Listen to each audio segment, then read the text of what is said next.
When you think of a compact family SUV, the Hyundai Tucson may not exactly be your very first vehicle that comes to mind. However, when the company introduced the all-new 4th generation Tucson to the States back in 2022, it was an indication that they were finally ready to be taken seriously because this new model grew significantly in size, offering best-in-class interior volume. And for those of you who are looking for extra fuel efficiency, Hyundai finally introduced 2 hybrid variants of their best-selling model. Now, as you guys know, the compact SUV segment continues to evolve very quickly, so for 2025, Hyundai is responding with their own significant overhaul of the Tucson. As you guys know, it got a pretty significant update on the interior, especially in the tech department, and on the outside, it has some freshened exterior styling. So as you can see, this week, we are testing out the latest 2025 Tucson Limited in this ultimate red color, and unlike the model that we had a few months ago, this is the gas-only variant, offering a 2.5-liter 4-cylinder hooked up to a conventional 8-speed auto. So the big question I want to answer, for those of you who are looking for a mainstream compact family SUV that can go toe-to-toe with the best from Japan and America, how does the latest version of the Hyundai Tucson stack up? Stay tuned to find out.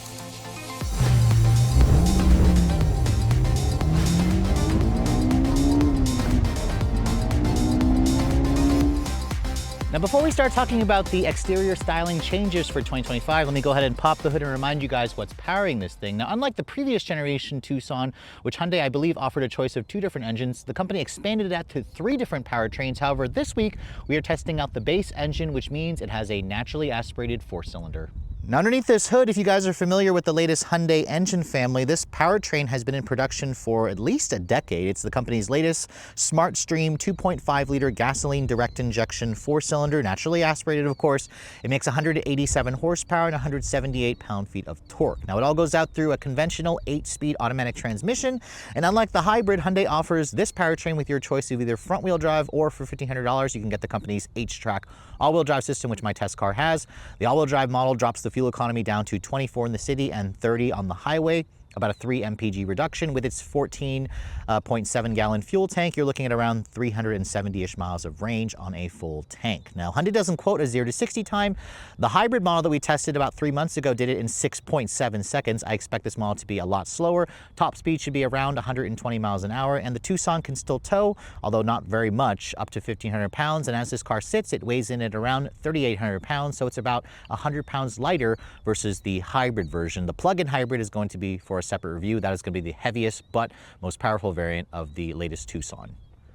Now, closing that heavy hood, which Hyundai could seriously save some weight if they just made that out of aluminum, let's go ahead and take a look at the exterior styling. Now, I'm actually really surprised and refreshed that Hyundai sent me over a nice bright color for this model. I've seen this car so many times in gray, black, and white, and silver. It's just boring, but this color is called Ultimate Red. It's an extra $500, and it's definitely a really beautiful red. It's not quite as vibrant as like the Mazda Soul Red Crystal or the Supersonic Red from Toyota, but with its metallic fleck, it certainly looks good along the body lines of the Tucson. This is the fully loaded Limited.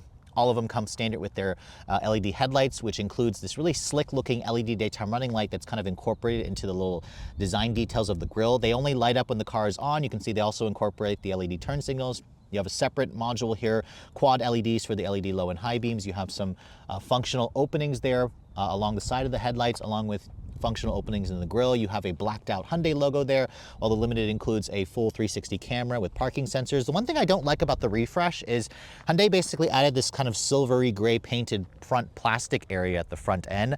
I would have preferred to see that body colored. Now, you can get it body colored if you guys go for the N-Line variant, which is only offered as a hybrid for around $39,000. But overall, it's a very subtle refresh compared to when this redesign first came out in 2021, which was a radical look, very futuristic, and I think it's also aged pretty well. I just prefer the look of the N-Line versus that silver bar that you get at the front. And moving around the side profile, you can see this is built on their latest N3 architecture, a unibody construction, of course, and the Tucson grew significantly in size, expanding by around 6 inches in the overall length to 182.7 with a 108.5-inch wheelbase. This is around 73.5 inches wide. So this is, again, a little bit larger versus a RAV4 and a CR-V. and it gives the Tucson near best-in-class interior volume, which is a great thing in this class. Now you can see the wheel arch trim here is unpainted cladding that kind of goes along the side sill. The wheels, these are unique to the Limited. They are a 19-inch wheel riding on a 235 by 55 R19 tire. Hyundai says you have around 8.3 inches of ground clearance, and the brake rotors are slightly under 13 inches front and rear with an all-independent suspension, no adaptive dampers.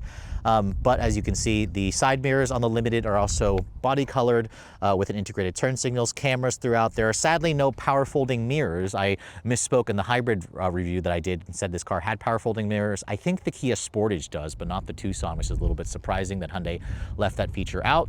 You do get, surprisingly, a heads-up display, some chrome trim along the windowsills, and you can see the Limited also includes a full panoramic sunroof, which does open up to vent air, which has its own little sunshade and wind blocker built in. I also love this little design detail with this kind of like silver metallic that kind of floats over the D-pillar of the car. It certainly gives the vehicle some character along with the intersecting geometric lines.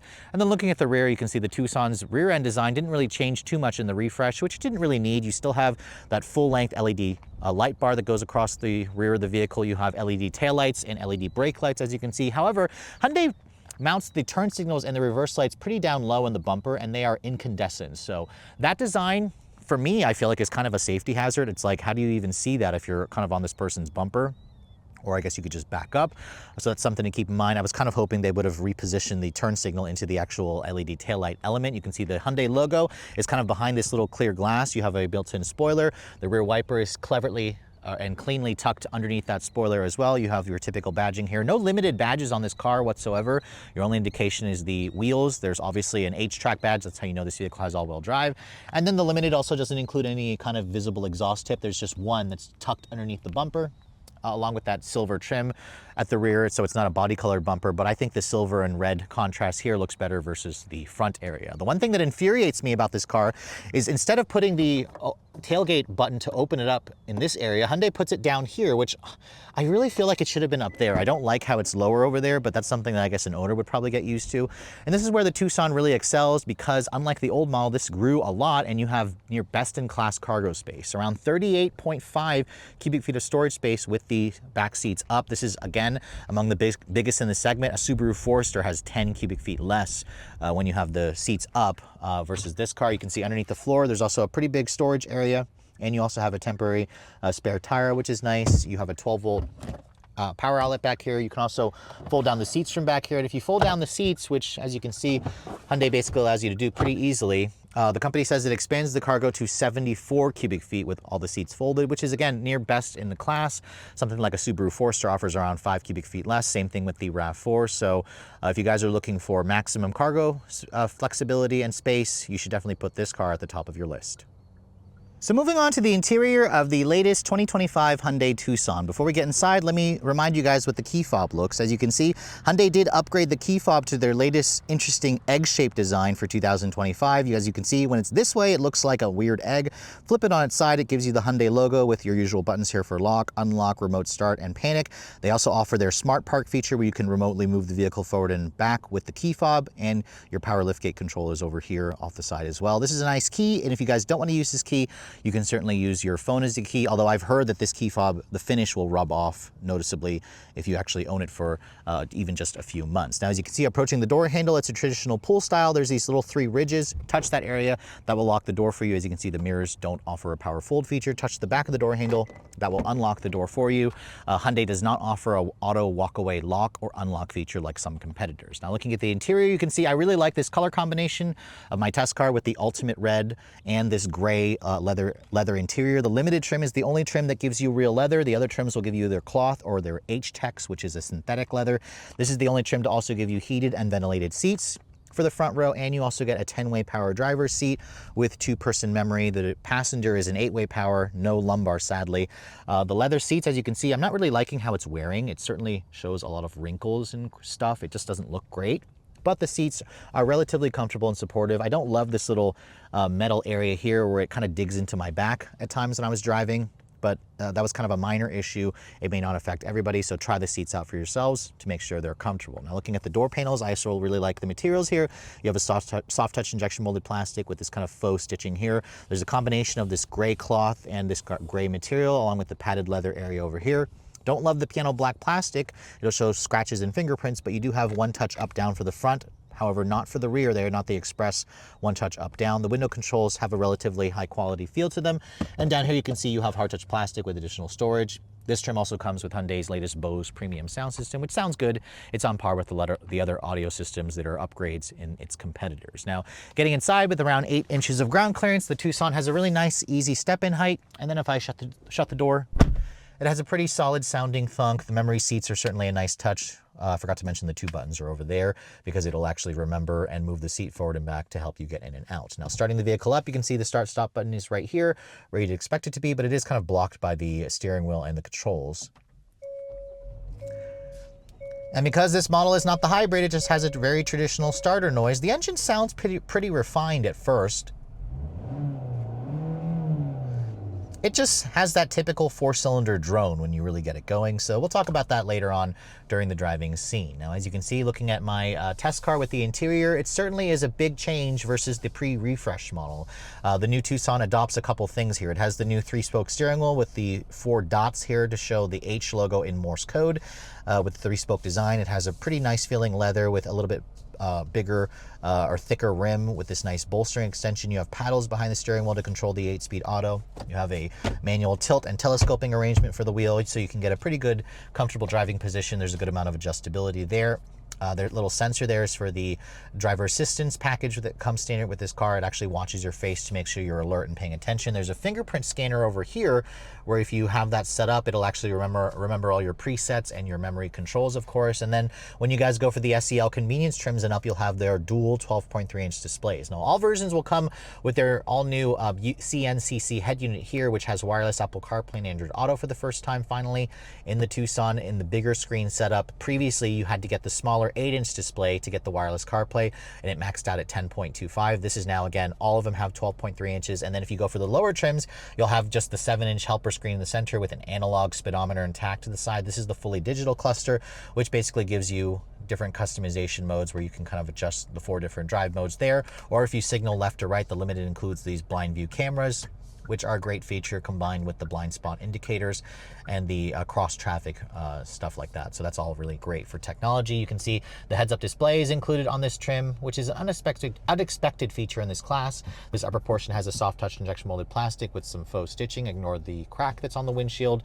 A rock hit it and it started to crack during my week of loan that I had this car. And you can see here there's a nice little storage shelf, which I love. There's some kind of fabric material that kind of carries over from the door panels into the dashboard. And as you can see, the vents have been repositioned. The old Tucson had them higher. Now they had to be repositioned lower to accommodate the floating display, which I think looks really good. And this software behind this is also very impressive. If I push this button here, you can see that brings up your full 360 camera, which offers trajectory and distance markers and parking sensors. You can go to that backup view there. You can go to a full 360 surround view, although I wish the car was also red to match the actual car here. But that camera quality and resolution is among the best that you're going to find in the industry, so that's all a very big plus.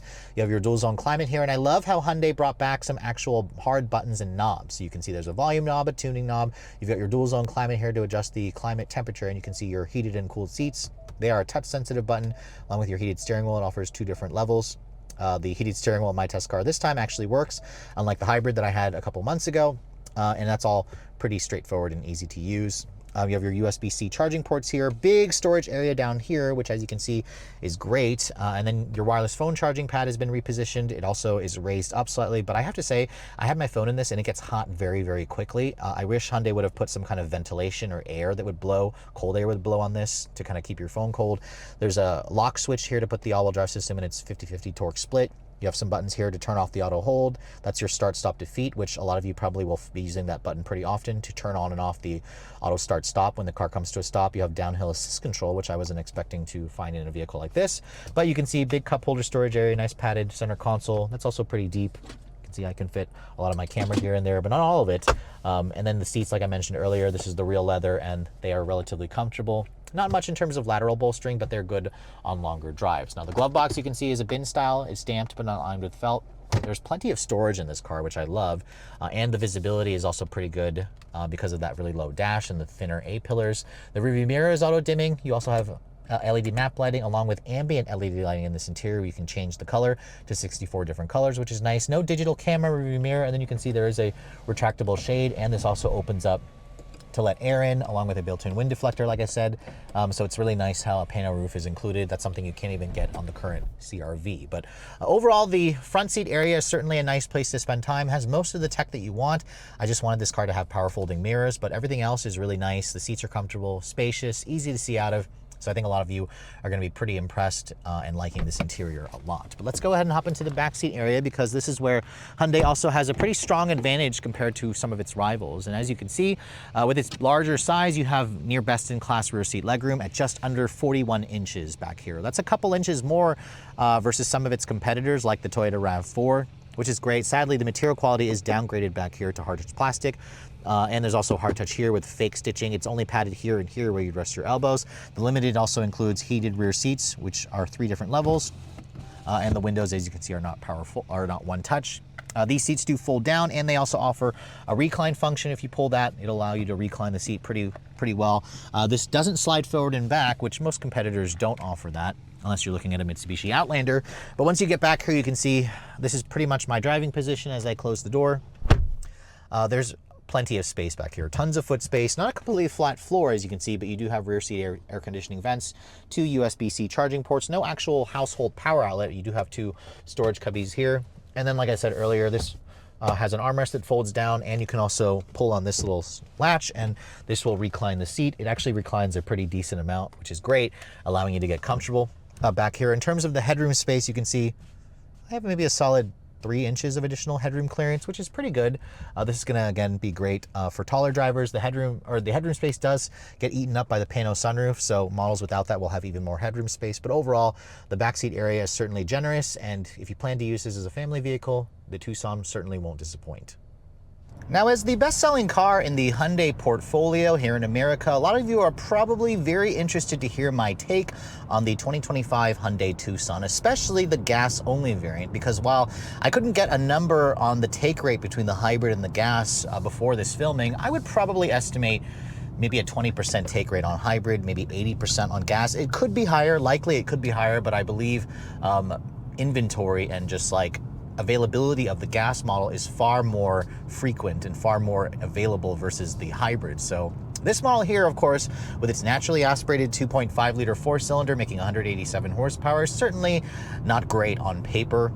The last time I tested this vehicle is when they first redesigned it back in 2022, and I was not impressed with the gas-only variants. The hybrid is actually surprisingly quick. I spent a week with that model, and on our usual stretch of road, it did 0 to 60 in 6.7 seconds. Now, this model, I'm anticipating it to be in the 9-second range, but this model that we're driving has all-wheel drive. It has an 8-speed auto. Let's go ahead and see what we can get 0 to 60-wise. I have the drive mode here in Sport, and we're going to go ahead and brake torque it.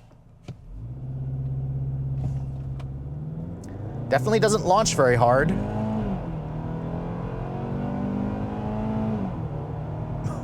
My gosh, this is definitely sluggish. All right, we got 0 to 60 in 8.59 seconds. 8.6, I'm actually not too disappointed by that.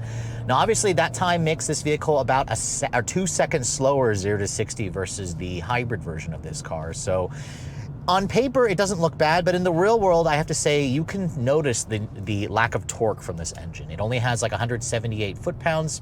The engine does rev relatively freely, and this 8-speed auto shifts smoothly enough. It's just not a very quick shifting transmission. To be honest, Hyundai should have been using this 8-speed in the hybrid model, or again, they should really go to a CVT for even better efficiency.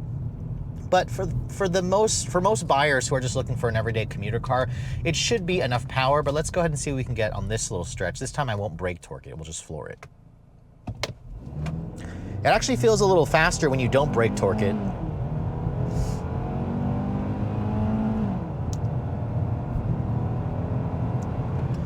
9.28 seconds there, so a little bit slower, obviously, but we are mostly going uphill there. It's about a 2% uphill gradient. So in the real world, I'd say you're probably doing just under 9 seconds, maybe 9 seconds, 0 to 60, which again, should be fine for most people. But I had the opportunity to take this car on a highway drive, and it definitely feels sluggish on the highway. More so on the highway than in the city, because in the city, you get a little bit more power down low, and you also like feel like the gearing of the transmission's much better. On the highway, you feel the lack of horsepower and the lack of torque. This vehicle struggles at times to maintain, you know, highway cruising speeds of like 75, 80 miles an hour. But on normal driving roads, driving this vehicle at 7/10, it feels peppy enough. The transmission, like I said, is pretty responsive. It will downshift quickly enough when you are asking for a little bit more power as your foot goes down to the floor. The ride quality in this car also is pretty good. The Tucson definitely leans more toward the comfort end. Now, I haven't had a chance to spend a full week with an N-Line variant. The N-Line only comes as a hybrid now for 2025, but in terms of the steering feel, you can see it's a little bit on the slow side. The body leans a ton. Even in sport mode here, there's no adaptive dampers, so you kind of feel the, you know, softly tuned suspension, which gives you a nice ride quality, just not great in terms of sportiness. If you want a sportier driving vehicle, you're going to be looking at the Mazda CX-5 or CX-50. The Honda CR-V is sportier to drive than this, but the Tucson's not bad. It certainly can hold its own. The seats are also pretty comfortable and supportive. They don't have much in terms of lateral support, but my limited test car has heated and cooled seats, which is a nice touch. It also has the memory seats. This is the only trim to give you that feature. And then Hyundai's H-Track all-wheel drive system doesn't really have like a true torque vectoring system, but it gets the job done. It appropriates the power where it needs to go. In all weather conditions, this will be perfectly fine. And then in terms of visibility, I can see out of the front, the side, and the rear quite nicely, although this car does not offer a digital camera rearview mirror, which I'm a little surprised it doesn't offer that, considering some rivals do offer that feature. But let's try another run here. This time, I'm not going to brake torque it because I think it actually slows the car down slightly, and see if we can get a consistent run here.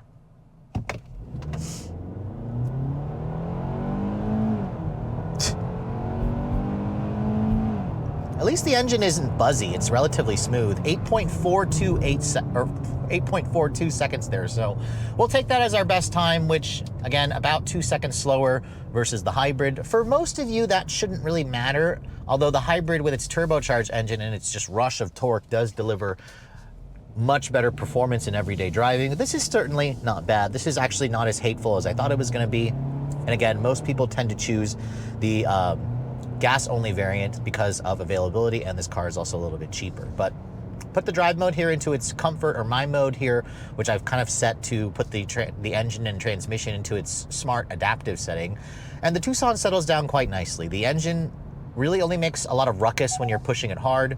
The driver assistance tech in this car works pretty good. Hyundai's Highway Driving Assist 2 is going to be included on this model. It has lane keep assist. It has a camera that watches your face to make sure you're paying attention. It has full speed range adaptive cruise control with like a traffic jam assist. And you also have these paddles on the wheel to control your downshifts if you guys would like. And they are relatively nice and responsive. Most people probably won't use it, especially in a vehicle like this. It's nice to see that my test car also has a heads-up display. That's a feature that is available on some models in this class, but not all of them. And in my week's worth of testing, I didn't hear a single squeak or rattle. The build quality of this car feels very tight, and that's going to be very important for a lot of people.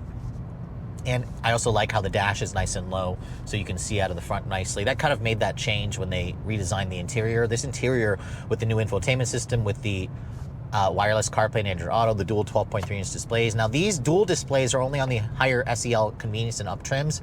If you guys go for a lower trim, you'll have like a 7-inch analog digital combination, and then you'll still get the 12.3 with the fully with the wireless CarPlay and the over-the-air update. So that's all very nice.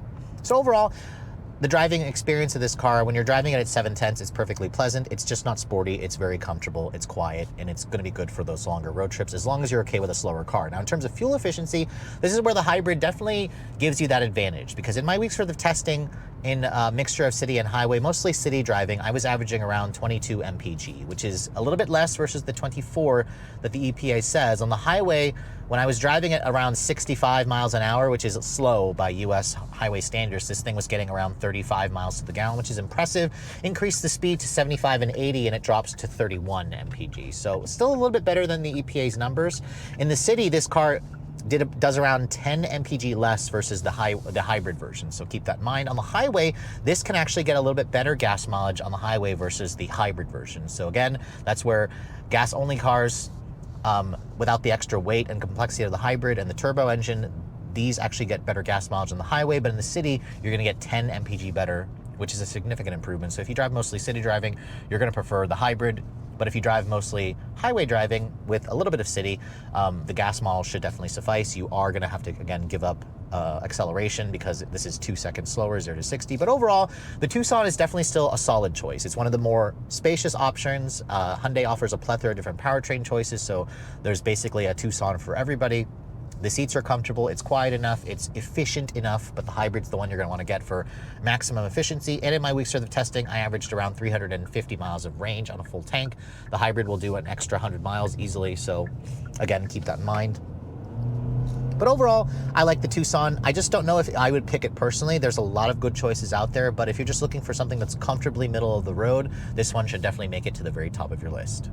Now, with over 206,000 units sold in America last year, the Tucson was again Hyundai's best-selling model here in America. Really, only the Hyundai Elantra comes close, and that's their second bestseller, followed by the Hyundai Santa Fe and then the Hyundai Palisade. So clearly, the company has done something right with the all-new 4th generation, and it's the first time that this model has crested that 200,000 unit mark. So after spending a full week with the latest 2025 Limited with the base 2.5-liter gas-only engine, I have to say this is still a very solid choice. As you guys saw, 0 to 60 happens in around 8.5 seconds, although most of you are probably going to get that number closer to 9, which is perfectly adequate for the majority of buyers. Although for me personally, I would go for the hybrid, get better fuel efficiency, and also get a 2-second faster 0 to 60 and more responsiveness. The interior is definitely a big upgrade, especially in technology. I like the visibility, I like the seats, I like all of the space and the storage cubbies in this car, so it makes it a great road trip vehicle. And Hyundai's latest software is among the best that you're going to find in the segment. The back seats also huge for your taller friends. You can easily carry 6 feet tall plus people back there, and a lot of their stuff because of its best-in-class cargo. And the Tucson's ride quality is also very nice, comfortable, quiet, solidly built. It's just not sporty. Again, if you want a sportier handling crossover in this segment, you're going to be looking at some of its rivals. Now, in terms of downsides, there are very little to talk about. I mean, the Tucson's a stylish vehicle. It's, certainly helps stand out with the best warranty, of course, and for how solidly made it is. But really, this segment is very cutthroat. There's a lot of good options out there, but I think that this is definitely a solid middle of the road choice. And you're also going to notice that in terms of pricing, because if you want to get your hands on the latest Tucson, the gas-only variant with front-wheel drive starts at just over $28,000, which is a little bit less expensive versus most of its rivals, which start around $30,000. So that, again, is a strong value quotient. That's what Hyundai has always offered. Now, most of you are going to probably step it up to the SEL trim. That's going to start at around $30,000. The SEL convenience package is around $33,000. That's going to include the full digital display, the leatherette upholstery, of course, the heated seats. That's probably a solid value for most of you. And then the hybrid, keep in mind, is going to cost around $33,000. So it's around a $5,000 upcharge. But you should notate that the hybrid only comes as the SEL trim, and it's also standard with all-wheel drive, which if you kind of add those features back into the gas-only variant, the hybrid price delta is only around $1,500. Now, my particular test car here is the fully loaded limited trim, which starts at around or just under $40,000 with destination and the upcharge for the paint. My test car here comes to just over 42 grand fully loaded. Now, 42 grand is a lot of money, especially for a car that isn't, a mid-size vehicle with a third row, but that's kind of where the industry is going. The hybrid, like I said, is going to be around $1,200 more if you guys go for a limited hybrid trim. And for me personally, that extra $1,200 is going to be worth it, especially in terms of fuel savings and in terms of acceleration. But if you can't seem to find the hybrid in your local dealership area and you don't necessarily need the extra fuel efficiency in the city, because like I said, the highway MPG of this model actually is a little bit better in my testing versus what I got in the hybrid only variant, this is also still not a bad choice, and it certainly can compare very favorably with the gas only variants of the Toyota RAV4 and the Honda CR-V. Well, with all that said, hope you guys have enjoyed my full overview on the brand new 2025 Hyundai Tucson Limited in the gas-only variant. If you guys are also looking to see the latest cars I'm testing, be sure to follow me on Instagram at Redline_reviews, like us on Facebook, and as always, guys, please keep subscribing to the Redline Reviews YouTube channel for all the latest reviews. Thank you so much for watching. I'll catch you all in the next video.